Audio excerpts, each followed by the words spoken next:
Hi, my name is Matthew. I'm a family and senior portrait photographer, and today we're going to talk about 6 expenses you need to plan for when you start your photography business. So, some of these I feel like are a given, and then others are like, wait, what is that, and why do I need it? So, the first thing that we need to set money aside for is our editing software. A lot of people use Lightroom Classic or regular Lightroom, but you need to plan for that. So, that Adobe subscription, whether you do it annually, monthly, whatever, you need to set aside money for that. The second thing that we need to talk about is something that I was like, I don't need that. I do. It really does speed up the process. And it's culling software. Basically, with culling software, you go in and you decide which photos you want to keep and edit and the ones that you don't.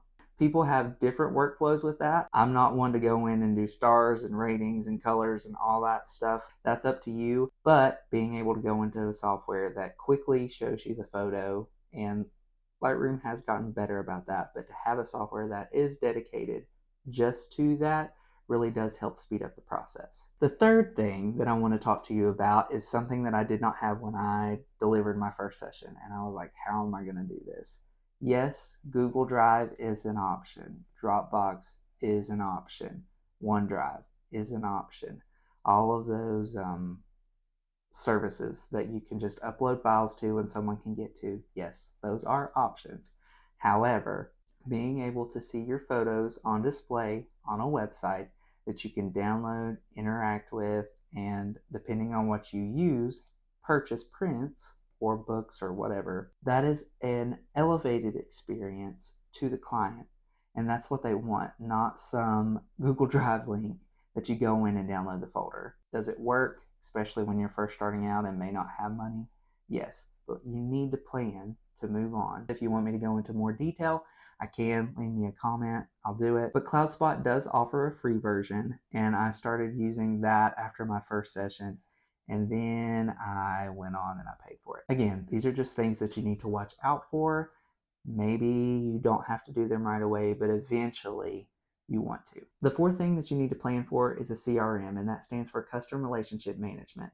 Basically, what this does is it fills out, like, you can have your questionnaires if you want to ask questions such as how many kids are in your family shoot, where do you want to take photos at, and obviously you have your other contact stuff like name, phone number, but it helps you keep track of the process and where you are in the process, if they paid, if they've been invoiced, all of that fun stuff. The fifth thing that you need to watch out for, and I am not putting this in any particular order at all, is a website.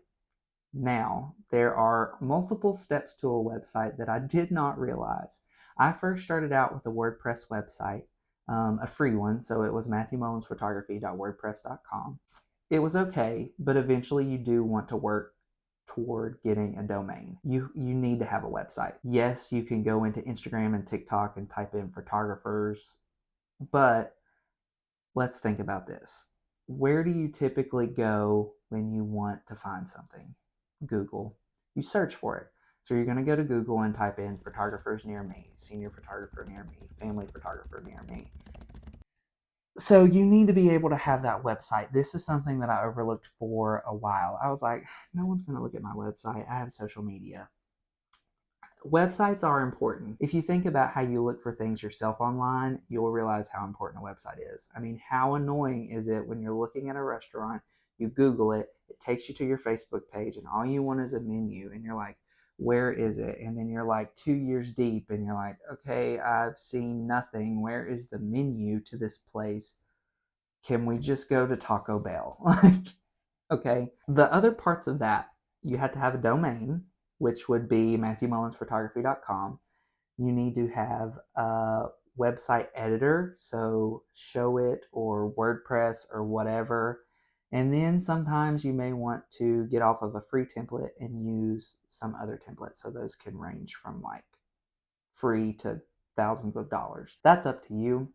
I use a free template right now. Maybe one day I'll have the money to have a prettier template. But what I have right now serves its purpose. The last thing that you need to plan for is taxes. So you need to put 35% of everything that you make in your photography business away and act like it's not even there. Also, depending on how good you are with math and accounting and all that fun stuff, you may just want to hire somebody to do your taxes. When you are self-employed, it is a whole different ballgame. It's better to be safe than sorry and pay someone than to have the government come after you. So I recommend at least setting the 35% back. If you're great with stuff like that, you can learn it and do taxes yourself. If you're not, play it safe, get someone to do them for you. So those are the 6 things that I think you need to plan for. If nothing else, your taxes. Hopefully you're putting 35% away. Go ahead and hit that like button if you enjoyed this video, and subscribe if you want to see more content from me. Like I said, this is really just an overview video. If you would like me to talk more about CloudSpot or the culling software that I use, leave me a comment and I can make a video on it.